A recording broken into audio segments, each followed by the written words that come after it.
Kunja Bihari Jaya Radha Madhava Kunja Bihari Jaya Radha Madhava Kunja Bihari Jaya Radha Madhava Kunja Bihari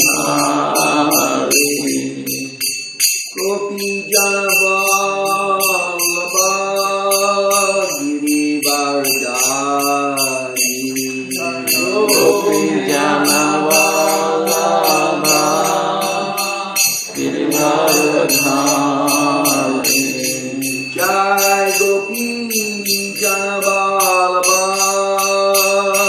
Girivardhari Jaya Gopi Janavallabha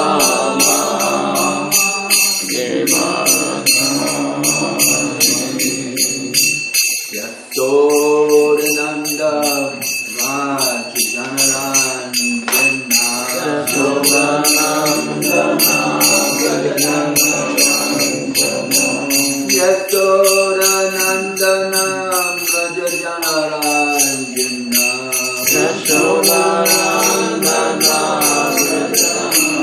Rajajanarandana Yamuna Tira Yamuna Tira Yamuna Tira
Prabhupada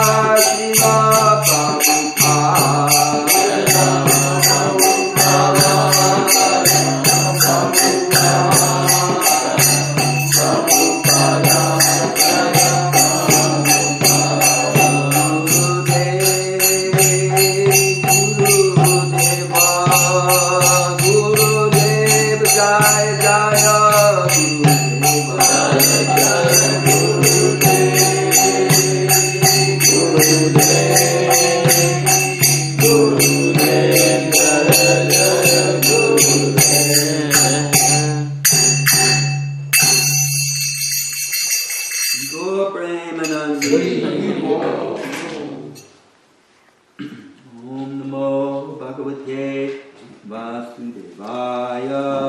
Om Namo Bhagavate Vasudevaya. Om Namo Bhagavate Vasudevaya. Om Namo Bhagavate Vasudevaya. Om Namo Bhagavate Vasudevaya. Om Namo Bhagavate Vasudevaya.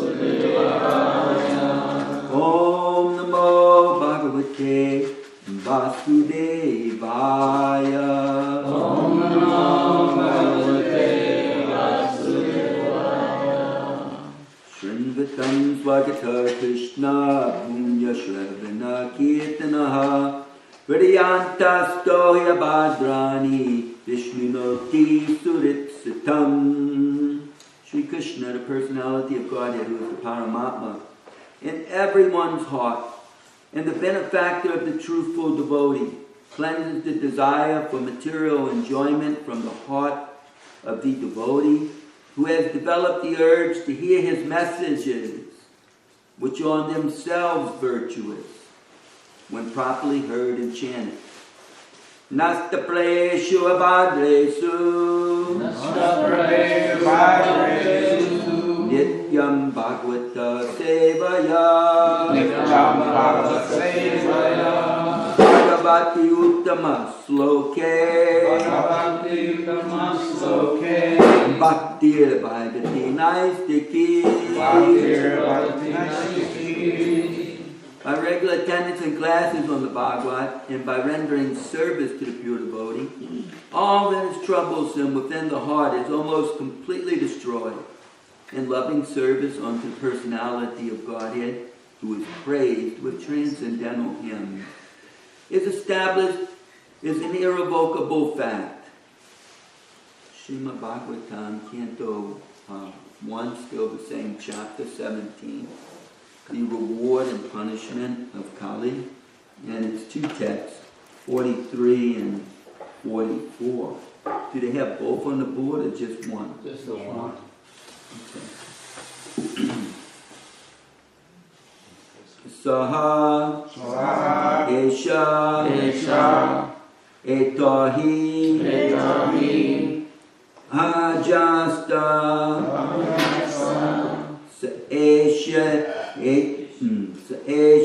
Tohi Ajasta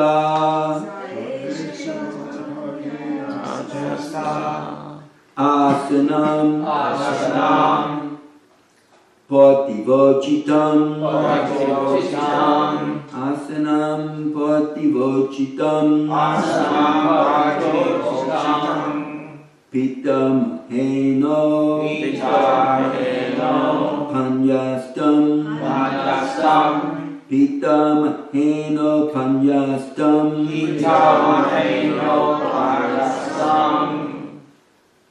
Rajnaram.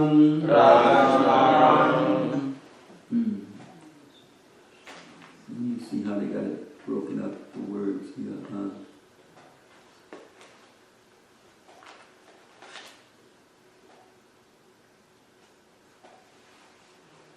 Okay, in the word for word, it's just Raja by the king and then Aranyam, forest. They put those two together.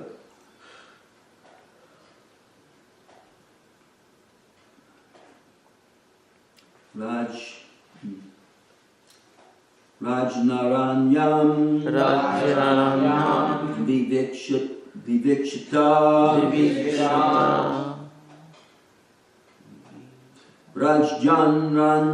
Vivikshita Rajjanranyam Vivikshita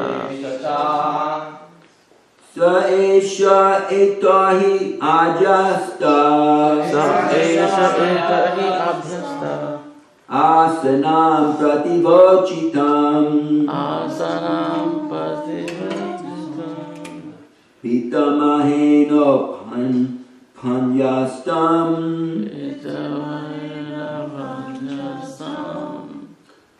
Rajgan Ranyam Vivikshita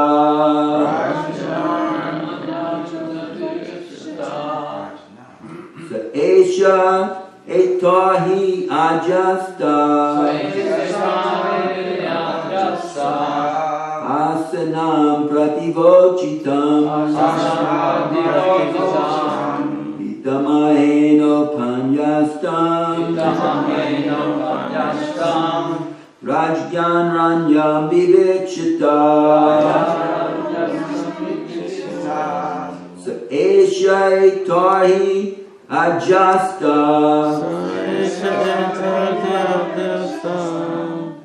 asanam prativochitam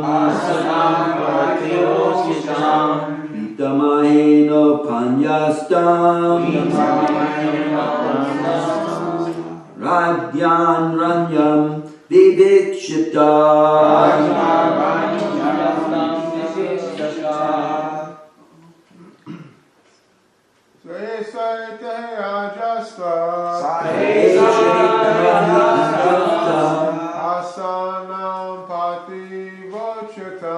Asanam prativochitam. Wait for her to finish her mentions. Yeah, there was a. Okay, it's not coming Yeah, through. there's something with Jaranya. She puts. Is there another pen you can use? Yeah, it's not coming clear. Yeah, is this at Raj? Yeah. R-A, emphasis, Gyan, J-N-A, emphasis. Yeah, because she put Yastam. I don't know if it. No, there's no S. There's no S in there? Yeah, there's no. Yatam. Rajnaranyam. Rajnaranyam. Yeah, you can say it like that, Rajnaranyam. I've been saying Rajgan Ranyam. How do you say it?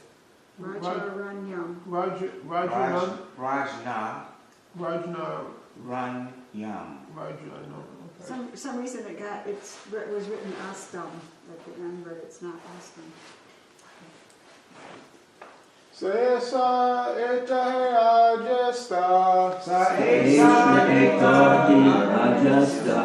Asanam patavochatam. Asanam prativochitam. Itamahena panyastam. Itamahena panyastam. Rajnaranyam kashata.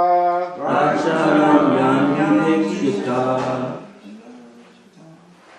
Sa esa eta yasta.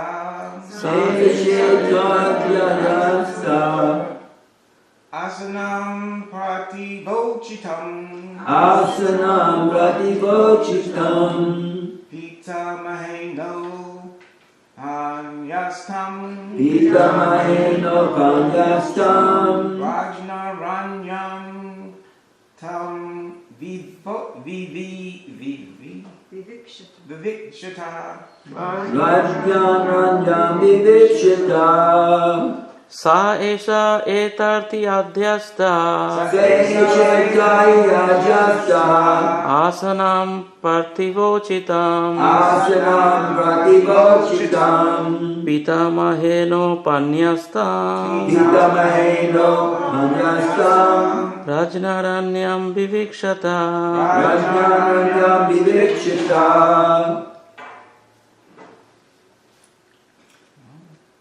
Saishayatahi adyasta.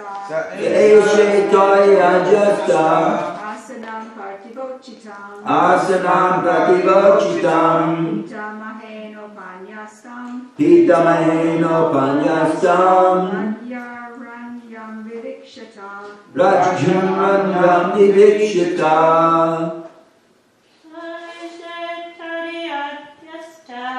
Eshitayi ajasta. Asanam prativochitam. Pitamaheno panyastam. Rajnaranyam vivikshita. Anyone else? Okay, the next, you see a little intermission, some announcement. Today, Braj Balaram is doing a shred ceremony for his dear auntie, and it starts at 11 o'clock with the little ceremony, noon off tea, and at 12:30 the feast served. And he's making a nice feast. Everybody's welcome. Please spread that message. So for 11:30? It's Friday, no? Yeah, we got vacation. Okay, so they made that arrangement. So it's 11:30? Starts at 11. Today? Okay. Yeah, but then at 12:30 they'll serve a nice feast. Okay. And then Saturday evening, at I think 6 o'clock, Ramesh is having a general house opening that all the New Orleans devotees will attend, and he would like whomever can come from here to also go there. So that's on Saturday night. Where is that? Is that New Orleans? That's in Metairie, suburb of New Orleans. Yeah, so if we'd like to go to that, how can we be transported there? Should we just get with someone else who's going, or? Yeah, that's the only thing you can do. John talked to me yesterday and he wanted to go, and he said he was going to talk to you to see if you wanted to drive. Yeah, sure, I can drive. And so then the white van would be available, whoever wants to go with Kara and John, they can get in the white van if there's anybody else who wants to go. What time are you leaving again on Saturday? About? Because you're going to worry about I traffic. would say leave here at 5 o'clock, and there's no traffic on Saturday. Not going where you're going. If you left at 5 in the evening, then, I'll give you the directions to go there. Okay, there's still some time before that one. You can let me know. Let's get back now. The program's starting again. Aste duna sarajashi kuravendrashi lo wow Laushan Gajavaje Mahabhagas Chakravarti Prihat Travaha. Okay, word for word, please repeat. Saha, Saha, he, Eshaha, this, Etahi, at the present, Ajaste, is ruling over, Asanam, the throne, Pritiva, Uchchitam, just befitting a king. Pitamahena, by the grandfather. Upanyastam, being handed over. Rajna, by the king. Aranyam, forest. Vivekshita, desiring. Aste, is there. Haduna, at present. Saha, that. Rajarishi, the sage amongst the kings. Kaurava, Indra, the chief amongst the Kuru kings. Sriya, glory. Ulasan, spreading. Gajavaye, in Hastinapur. Mahabhaga, the most fortunate. Chakravarti, the emperor. Brihat Shravaha, highly famous. Translation, please repeat. The most fortunate emperor. Maharaj Parikshit, who was entrusted with the throne of Hastinapur. By Maharaj Yudhisthira. When he desired to retire to the forest. is now ruling the world is now ruling the world with great success with great success, due to his being glorified due to his being glorified by the deeds of the king by the deeds of the king of the Kuru dynasty. of the Kuru dynasty. Okay. Srila Prabhupada's divine purport. Jai Shri Prabhupada. The prolonged sacrificial ceremonies undertaken by the sages of Naimisharanya were begun shortly after the demise of Maharaj Parikshit. The sacrifice was to continue for 1,000 years. And it is understood that in the beginning, some of the contemporaries of Baladev, the elder brother of Lord Krishna, also visited the sacrificial place.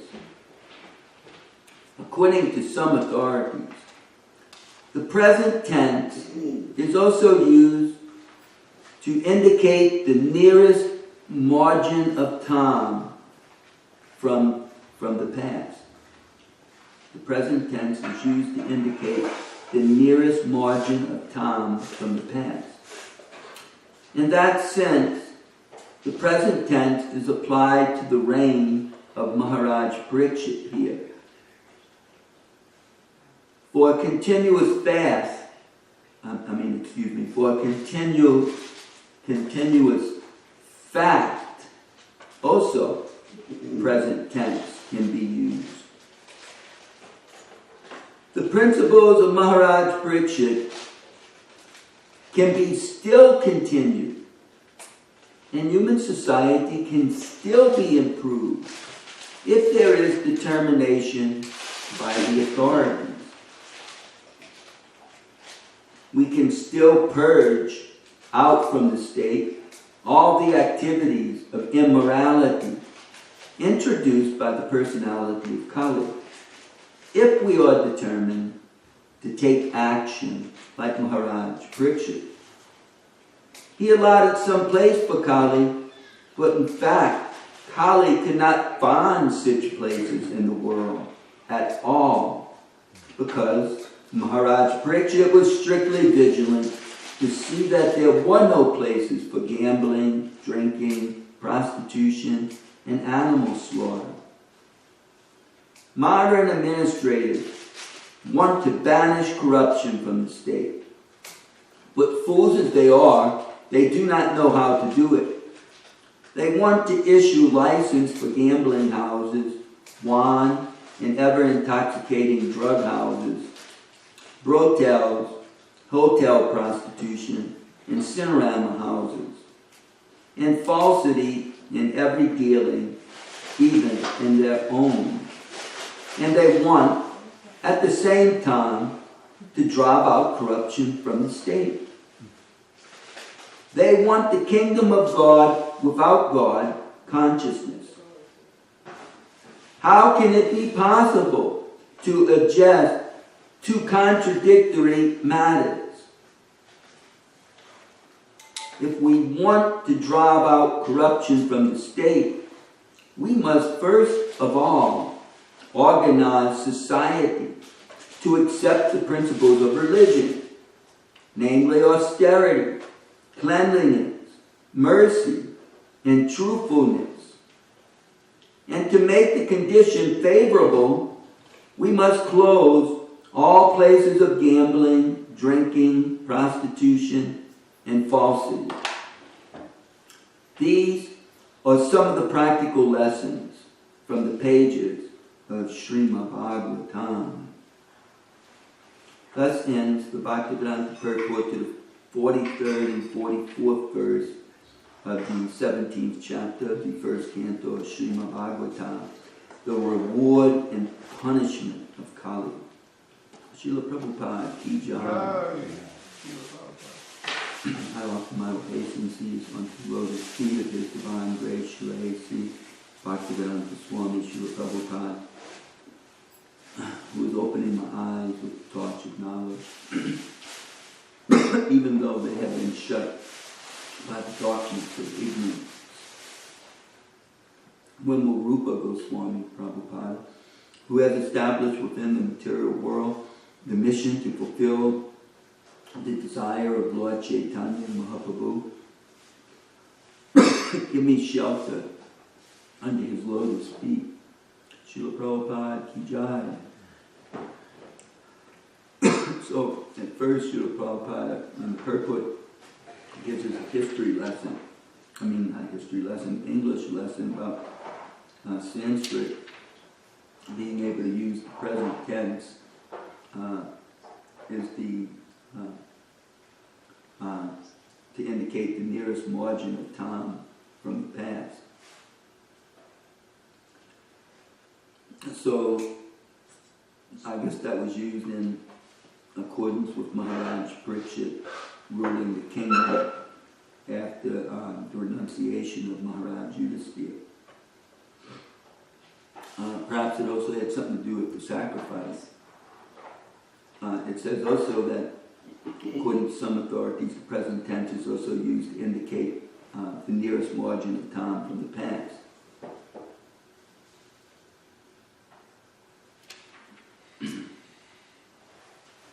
So I guess that was the reign of Maharaj Parikshit. He's reigning here right after Maharaj Yudhisthira renounces, and I guess at the beginning of this sacrifice to go on for 1,000 years, he's ruling. And so it seems obvious that the present tense would be used if that's what's going on. I don't think there's anything in the past and they're still using it like, was he already fasting on the bank of the Ganga, preparing to die at this time? Apparently not, because they're telling, Sutta Goswami's telling the story of his meeting Kali and chastising him and then giving him some place to stay. So it seems to be in the present, but at the same time, this, it all begins. Sutta Goswami is asked to speak at this big sacrifice that's going on at the beginning of Kali Yuga. So that's after the fact. It's after the fact of Maharaj Parikshit's reign, because Sutta Goswami heard the whole story from Sukadeva Goswami. And Maharaj Parikshit has already left this world. So maybe that's what Srila Prabhupada is indicating, the nearest time to the past. The past is that he has left the world, but they're saying the story like it's in the present. Maharaj Parikshit, is ruling this world after his grandfather, after his uncle Maharaj Yudhisthira has retired to the forest. But Sutta Goswami's already heard the story from Sukadeva Goswami, and Parikshit left the world, at the conclusion of that story. So it's already happened that, he's already performed his kingship, and he has already himself retired and left this world. But in telling this story, he's using the present tense. So I guess that's what Prabhupada was indicating when he gave these two references on why the present tense could be used, although it's in the past. They didn't say Maharaj Parikshit was ruling the world. They said Maharaj Parikshit is ruling the world. So that's how Prabhupada gave us this lesson in Sanskrit grammar. I don't know if Jesse's an English major. Maybe he could verify something about that, but that's the way I see it. And then Prabhupada goes on to completely, what, Jesse? Oh yeah, I was just going to say it's not super clear to me either. This is Sanskrit grammar anyway. He's explaining it's not particularly English grammar. Mm-hmm. Okay. So then anyway, he shifts gears here and he goes on to talk about that actually human society could be improved if there was determination by the authorities. Well real quick, I think I do understand what he's saying. Mhm. It's pretty much just kind of what you're getting at, which is that in the verse it says Maharaj Parikshit, and there's some common stuff, and it says is now ruling the world with great success. And so Prabhupada explains that this is actually being spoken by the sages of Naimisharanya after Maharaj Parikshit has passed away. And so basically he's just explaining why to use the present tense. Why didn't use in the present tense? Yeah. Yeah. Okay. Because it is the nearest margin of time from the past. Right. It's It closer. all has just happened. Yeah. Excuse me, Prabhu. They're measuring the measurement from King Yudhisthira's departure and Maharaj Parikshit taking over as a separate kingdom. And yet there's no replacement for Maharaj Parikshit mentioned, so that current emphasis seems to be indicating until there's another king that his ruling is constant. Yeah, maybe. I mean, there was a king lined up. His son was, prepared to take the throne, and he retired to fast on the bank of the Ganges. So I'm certain that he installed his son. At that time, I can't remember the son's name right now. Janmanjaya. So that would be the parameter. Okay.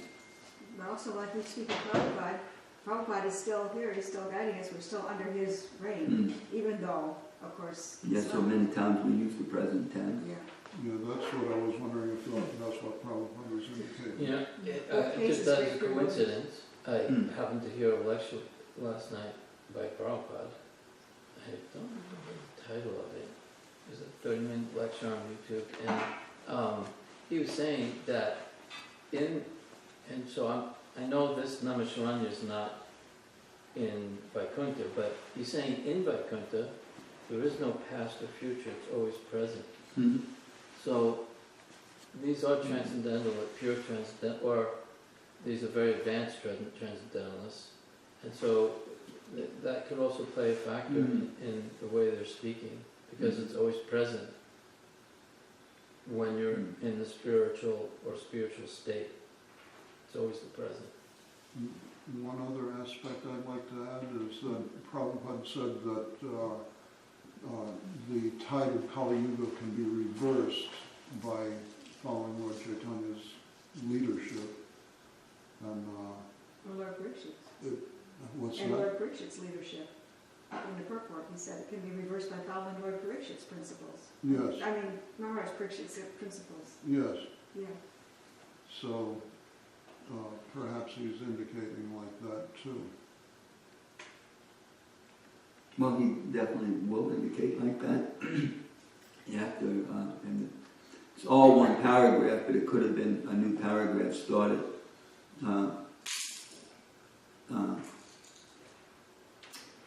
But to do that, Prabhupada says, it has to be determination by the authorities. So they have a lot of determination to establish good government and no corruption, but they won't. It's never successful because they don't know how to really do it, and they're not they don't have the determination to follow in the footsteps of Maharaj Parikshit. So therefore, what can we expect? Prabhupada goes on to say we can still purge out from the state all of the activities of immorality introduced by the personality of Kali if we are determined to take action like Maharaj Parikshit. But they don't have that kind of determination. They want to, like Prabhupada said a little bit further down, they want the kingdom of God without God consciousness. They want the peace and serenity and prosperity of the kingdom of God, but they want it with gambling, intoxication, illicit sex, and animal slaughter. And you can't have that. That Prabhupada makes that point, that's contradictory. And you can't, it's something that can't be done. And they also, they don't want falsity in dealings, but there are so many falsity in dealings even amongst our leaders. So you have the whole, the citizens are watching leaders, the leaders of society, the governors of society, committing so many falsities and getting away with it, and sometimes not getting away with it. And so what the big man does, the smaller men simply follow in their footsteps. He's cheating, he's stealing, he's ripping the government off. So why shouldn't I? So anyhow, Prabhupada again makes the point, if we want to drive out corruption from the state, we must first of all organize society to accept the principles of religion, namely austerity, cleanliness, mercy, and truthfulness. But that means, to do that, to make the condition favorable, we have to get rid of all the places of gambling, drinking, prostitution, and falsity, he says here, or animal slaughter. So to get rid of to establish austerity, then we have to stop all the intoxication, because people get intoxicated and, they think they've already, they think all sorts of crazy things. But, it stops austerity, it stops, a person performing some sort of voluntary suffering for the good of the world, because they say they were working, they were doing something for the good of the world, but then you go out and you smoke a bunch of dope, or you drink a bunch of beer, whatever you do, then you got to get over all that before you can even go back to work. So that's the point that Gokula was making when he was telling the story of Talavana running for some office, and the person in a debate, the person before him talked about writing a bill, a legislative bill, staying up all night and drinking a fifth of Jack Daniels and typing out the bill, and then Bhagavatam, criticized him. He said, how can you write a bill while drinking a fifth of Jack Daniels? He says, if you elect me, I'll write this bill, and I won't drink the fifth of Jack Daniels.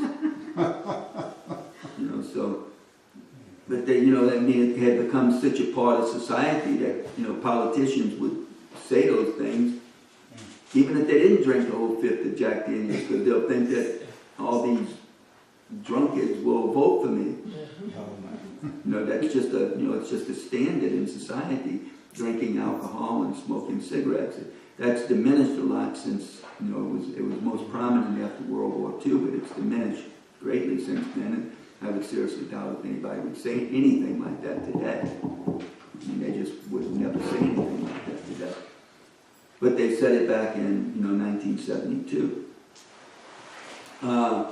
So we can, that's the reason to stop intoxication, so that people can learn to be a little bit more austere. They can have the stamina for that. Cleanliness, we have to get rid of the prostitution if, people really want to be clean in mind. Otherwise, their thinking becomes splayed out, because they're thinking about getting a job done, but at the same time they're also thinking about gratifying their sexuality in different ways. And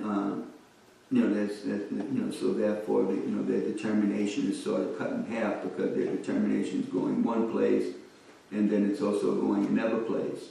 And they can't have a completely clean mind to focus on one single thing. Their mind's in two places.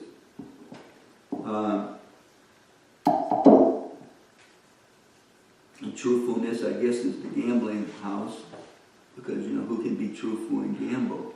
You can't be truthful and gamble if you're not. If you're not bluffing, you're still not telling people, what you have in your hand, or whatever type of gambling it is. The slot machine's certainly not going to tell you when the right objects are going to come up so you can win. I mean, it's just, it's very difficult to be a good cheater and at the same time be truthful. And the animal slaughter relates to mercy. I mean, how can we be so, we're very merciful to our kith and kin and fellow human beings, and even that fellow human beings, it really breaks off. We may be merciful to our countrymen, and even amongst our countrymen, just those in our state we're really merciful to. And in our state, it may be just those in our county, or in our neighborhood, or just in our family, or just in our race. We may be really merciful to Caucasians, but we may not give as much about Africans or Chinese or Asians, whatever it may be. With to speak of, they have these national feelings. We may be merciful to Americans, but we may not care much for people in Thailand or whatever other place we have on the earth. So even amongst human beings, you see that the mercy can be greatly reduced.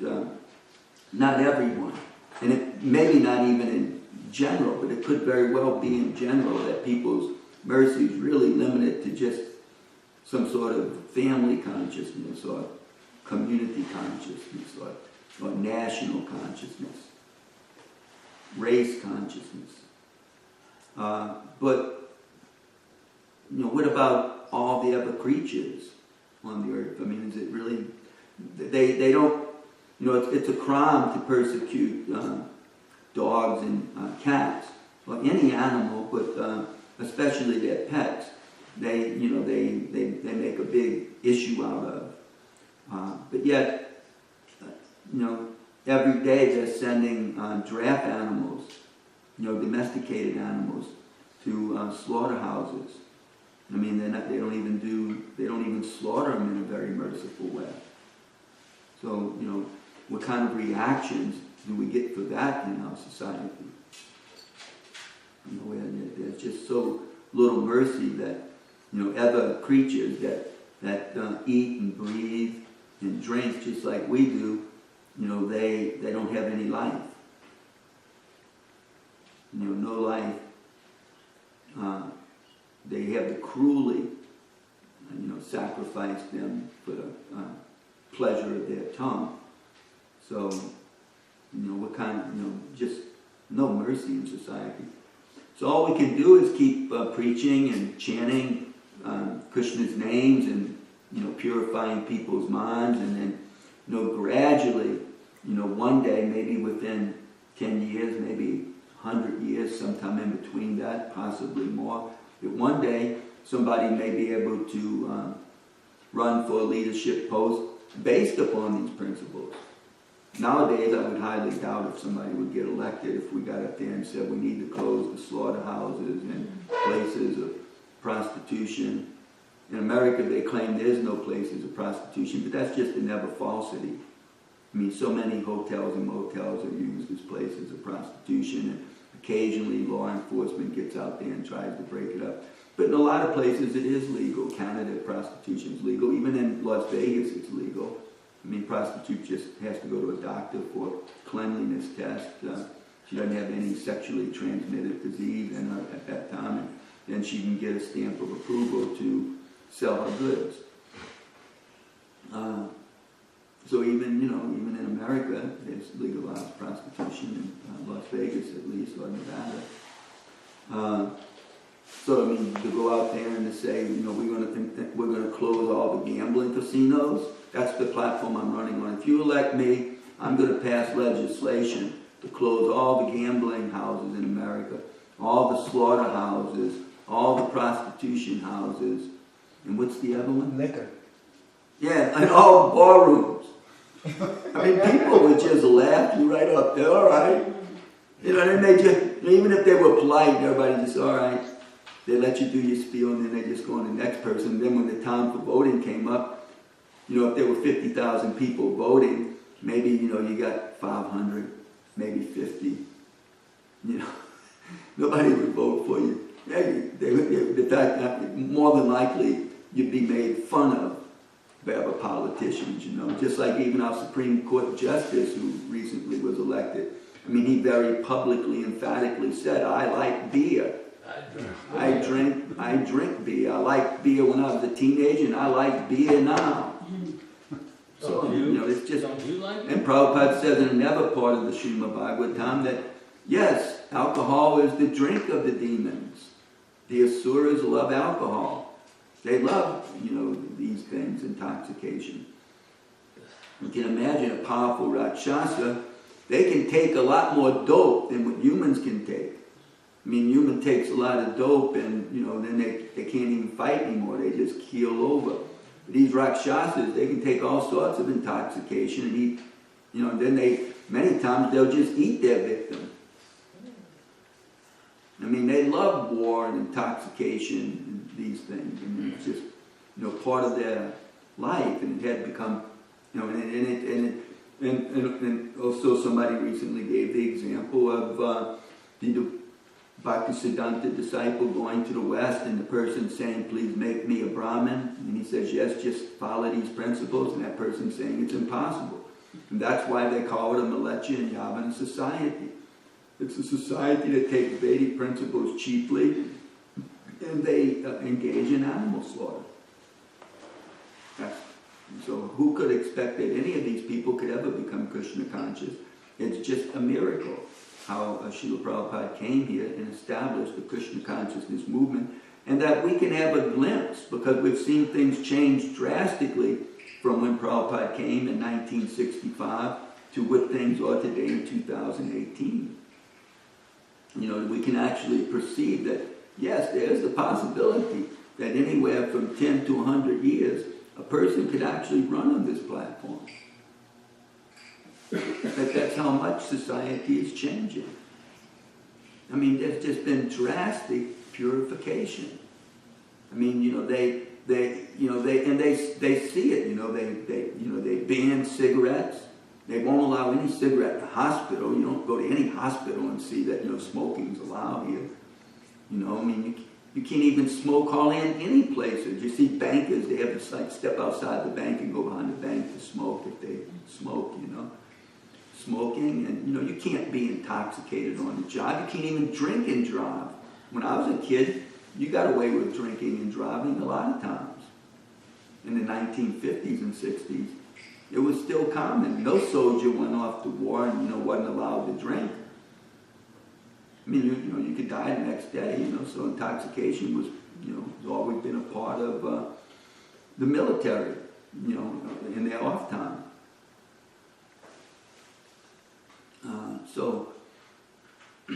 But nowadays people can't drink and drive. Drastic change. And people are very worried about sexually transmitted diseases. We may say Kali has spread because nowadays there's not only heterosexual activity, but there's homosexual activity. But it was just covered up in the past. It just wasn't so public. There's always been all this type of sexual activities in the Western world. I mean, you can go look at ancient Greek. The Spartans were known to be homosexual in their military style culture. So, it's always existed. It's always been there. It's just that these things are much more public nowadays. So society is changing. I mean, things that went on amongst priests and teachers and coaches in the past are considered, heinous crimes today. In the past, they were just often swept under the rug and overlooked. It was such a men's society that, nobody would dare, accuse some big prominent person of, taking advantage of little kids or, some other women or, I mean, so many of these things were just swept under the rug. But not nowadays. I mean, nowadays, people expose these things and people go to jail for long lengths of time for these things. Often even killed in the jail. They have to keep them separate from the other criminals because they're afraid that they'll be killed if it's discovered that they were a child molester. So, big change in society from what it used to be. And, we can, it's easy to perceive that, in the future things, people, they just won't want these things in society. They won't want it, at least amongst their leaders. That, if you're going to lead society and, these things can be closed down, then, that's wonderful, but still the powers in the people have to want that. Otherwise, they're just going to kick the official out, or they're not going to let such a person even be an official. So, anybody have anything to add to that? Mother, please. And also in the same first canto earlier, when Krishna returned to Dwarka, what was it, many hundreds or something, well-known prostitutes came out to greet him, and in a purport, Prabhupada discusses how this is necessary in society, but they have to have their own separate area to not mix with society or something, not be part of, how do you word it, something like that. So it's not that these things didn't exist, they were kept regulated in pockets, so I guess. But Maharaj Parikshit apparently eradicated all of them, or not, it's hard to understand. Yeah, it seems a little bit contradictory. And then even just a few purports back, Prabhupada is mentioning that it's not adharma for a person to follow religious scriptures, to sacrifice an animal if they're going to eat meat. It has to be done according to religious principles. So, but here he criticizes the government just licensing these things. Maybe he's criticizing the extent of the license. And the government themselves are participating in these things. Yeah, and on the side, not only the government, but the individuals who are running the government, they probably own so many stocks and bonds because everybody's, you don't have cash money in your house and you just don't have a bunch of cash in the bank, and even when it's in the bank, they're all invested in it. In these slaughterhouses, or these places that at least sell. I mean, if you invest in Walmart, that's what they're selling is meat. Right. And they personally partake. And drink. Yeah, so, I mean, they partake in it, and plus they invest in it. Their wealth is tied up in it. So, I mean, it's just so rampant. So maybe that's the criticism, whereas back then it was, extremely regulated. They were hunters, and they lived in the forest with the wild animals. They were, even during Lord Ramachandra's time, there was the famous Guha was a hunter, and he gave Ram some shelter. But he was a tribal people of hunters. They had their place in the world. It wasn't like the whole world was just sanitized and eradicated. I mean, wild animals had their places, hunters had their places, hunting tribes. There were all kinds of people in the world. And they all had their space. And the king protected all of them. There's one really beautiful story of just a regular old boatman. When Ram came to the Ganga after being ostracized from the kingdom, him and Sita and Lakshman, they needed to get across. So they approached one boatman. And it's a beautiful story of talking to one that the boatman, didn't want to take him, I mean, he felt, so lowly to take this, beautiful Kshatriya prince who was none other than Lord Ram. But, Ram convinces him and he takes him. Then he gets to the other side. Ram wants to pay him, but he doesn't have no money. So he goes to take the pearl off Sita's ear, the earring off her ear, and he's going to give it to the boatman, his valuable jewelry, earring, kundala that Sita is wearing. The boatman says, no, don't do that. Don't do that. When the time comes, I will take my payment, but not now. So at the time of death, then I will take my payment. Because Ram has the power to save one at the time of death. So a really smart boatman. But I'm saying it not as in a beautifully articulate way as, the wonderful song I heard that said it. And I think the song it could have been in Hindi or Sanskrit or something, but, there was a translator there translating it. And so, it was really nice the way the boat man made this appeal to Ram. No, I don't want payment now. I'll take payment later. So he said, you are most powerful. You can save people at the time of death. So I'll take my payment then.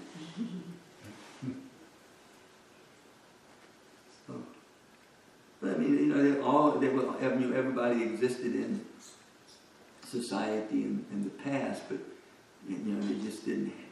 Wasn't a society based on animal slaughter and intoxication, illicit sex and gambling. Our societies are based on these things today. But yet they don't want war, but that's why there's war.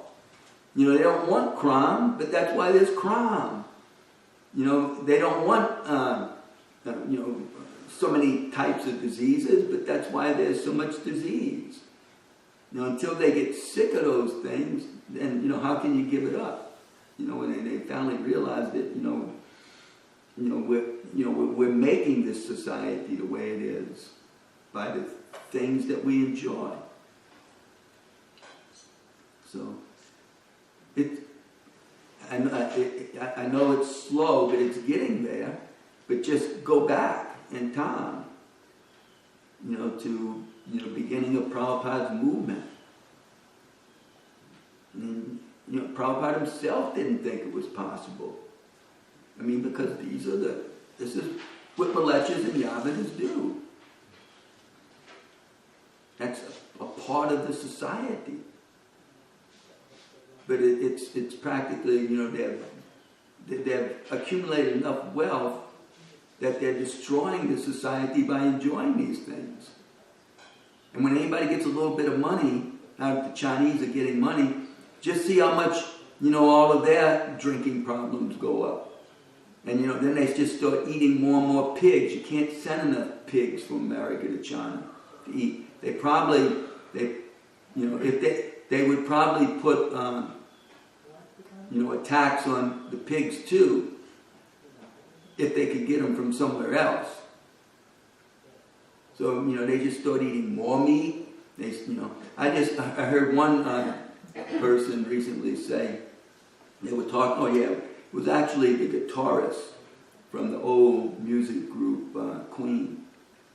And they were asking him, the person doing the interview said, well, you grew up during World War II in England. It must have been very difficult. And he said, that it was good for me, because in the city I was very frail and suffered a lot of ill health. But I was sent off to the country then, out of the city, to like a boys' school. They're taking the children out because of the bombings and all that, and the threat of bombings. So he said that when I got out in the fresh air in the country, and he said not only that, but at that time, they rationed the food, so there wasn't a lot of meat and sugar and those things. People had to eat, what they were growing, practically speaking, a lot. And he said, so therefore, he said, the people became much more healthy. He said, I became so healthy. He said, I sprung up, by the time I went home after the war, he said, I had grown and I was like a healthy guy. So, and I also read one other report about that too, how when, things were rationed during World War II, there were a lot more people healthy. They didn't eat as much sugar and, and meat products. Unfortunately, I guess they saved all that for the soldiers, because after all, they just had to, somehow ever get psyched up to, walk with their gun, across all the drudgery of, of bombed up countryside and cities, ready to take, the next soldier, the enemy's life. So, when they could finally camp down, they had to feed them. So, and they would, give them whatever. Because, They wasn't thinking about somebody living 50, 60 years, thinking that, get fired up. Because, you may not, we got this job to do and this sacrifice to make, and, a lot of us aren't coming home. Going home. Am I right? A couple of announcements. Today there is a new program here for Bhagavatam Sunday. Yeah. Please everybody come, so they're cooking. Another thing, someone has to make sure the person who put that fire in that should be notified. Yeah, I think that's fair. I gotta get hold of fair. Make sure. And I set up. I mean, the fire was going good when I came in, but he had the whole building smoked up. I think he fell asleep and he blamed it on the wet log. But when he took it out, he took out the log, and that's when he must have got all the smoke in the temple, trying to take out some log that he thought was wet. That little weight is new, isn't it? The weight. That's to keep the... Yeah, to keep the flue open. Yeah. Because it... Anyhow, I have Still, set there up, shouldn't be smoke. You should be able to turn it all down, and it just burns real slow. and I've set up this thing, this is for the ash, if anybody doesn't know, don't put it in Yeah, a so plastic apparently container. Faye cleaned it out, and then he turned around and threw the ash Yes. and the this garbage was can in the wood. back. Okay, I mean, I don't know I was gonna mark it. but- how he could do something like that. That was pretty dense. But naturally, it caught the garbage can on fire. I'm on the altar bathing the deities, and Mother Suchitra comes in there and says, the garbage can's on fire. There's something burning in the garbage can. So I go out there and you see the smoke coming out, but I didn't have time to do anything. I just put it outside. Which did is look- yours, garbage can? Yeah, the one that they don't put the sacred flowers in, but they put The meat is garbage can. stuff So you in. put the ashes in there? Yeah, somebody put the ashes in there. I can only assume it's Faye that did that, we don't because know. he was the one here this morning. He's the one had the temple room all smoked up with smoke. The only thing he told me was that there was a wet log in there and he had to get out. Yeah. The ashes will hold those up. Another thing is that, it's gonna get, the weather's gonna get better. Well, even if it's little, warmer, don't start this because that wood is gonna go really fast. We're lucky we got that wood. We need to determine and see what weather. And Jesse kind of said that if we're worried about Prabhupada, to get a small heater for him. That way we don't have to have this whole place hot for just one person. Maybe we shouldn't add